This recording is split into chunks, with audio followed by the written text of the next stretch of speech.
Through Facebook, this inmate proudly shows off how he's living a better life on the inside of prison than most of us are on the outside. He's consistently posting using his illegal cell phone from behind bars, and that's not all he's doing. Yeah, I'm getting a little big because I'm eating good. He shows us this huge stash of food he and his prison buddies are hoarding. No, we having so much around here, like we got a food stamp card in this. But how could he get access to a phone and all this contraband? We eating around here, man. All type of soap. Man, we eating around here. Drink Dr. Pepper. The desire to exchange goods and services with other people is a part of human nature. Because of this, an economy will develop in almost any culture.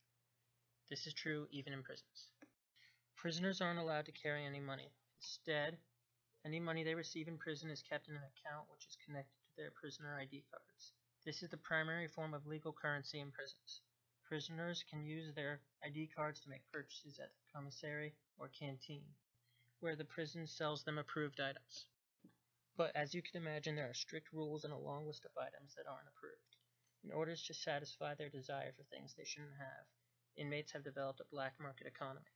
Since prisoners aren't allowed to carry cash, the black market economy centers around the bartering of goods and services. Even so, with outside help, prisoners do exchange actual money from time to time. Friends and family can purchase credit cards and give the security code to inmates so that they can use the money as they please. This money is often used to do business with correctional officers or people outside of the prison. In the past, cigarettes were used as a major form of currency. Prisoners were able to buy them from the canteen for about $1, and since they were easy to get, they were ideal for trades. But in 2004, most prisons banned tobacco. They became a highly sought-after black market item.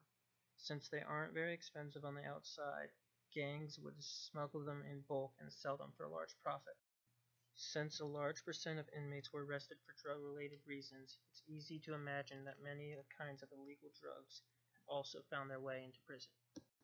Whether they are an addict desperate for their next hit or an opportunistic dealer trying to make a quick buck, many prisoners not willing to change their ways manage to get their hands on meth, crack, pot, coke, and heroin. In recent years, a large number of cell phones have been found inside prisons, being perhaps one of the most expensive items sold behind bars. The cheaper phones go for about $500, while others can go for up to $2,000. Although they don't seem as dangerous as some other contraband, they can be a high security risk. A cell phone gives prisoners free access to the outside world. This allows prisoners to assist in criminal activity while behind bars, intimidate witnesses, and could give them an advantage over correctional officers. Bartering isn't limited to possessions. Trades can be made by providing a service. This can include things like offering protection, sexual favors, or performing a hit on someone. One interesting service some of the more artistic inmates may provide is to give someone a tattoo. Since prisoners obviously aren't supposed to have tattoo guns, they have to make them themselves. This can be done by taking a variety of scraps and parts from different things. For example, they could use the motor from a CD player, and they could stretch out the spring from a stapler and use it as a needle. Unlike the previous examples, tattoos are actually much less expensive in prison than they are in the outside world. Prisons have very strict rules and actively try to keep all illegal objects out of their facility. Prisoners are often subjected to strip searches, pat-downs, and random room checks. Visiting areas are kept under constant surveillance to keep family and friends from smuggling contraband to the inmates. So then how does the black market survive, and how do prisoners get and keep their illegal treasures? The best way is probably to enlist the help of correctional officers. If given the right incentive, correctional officers can easily bring them whatever it is they're looking for, although many officers won't do this.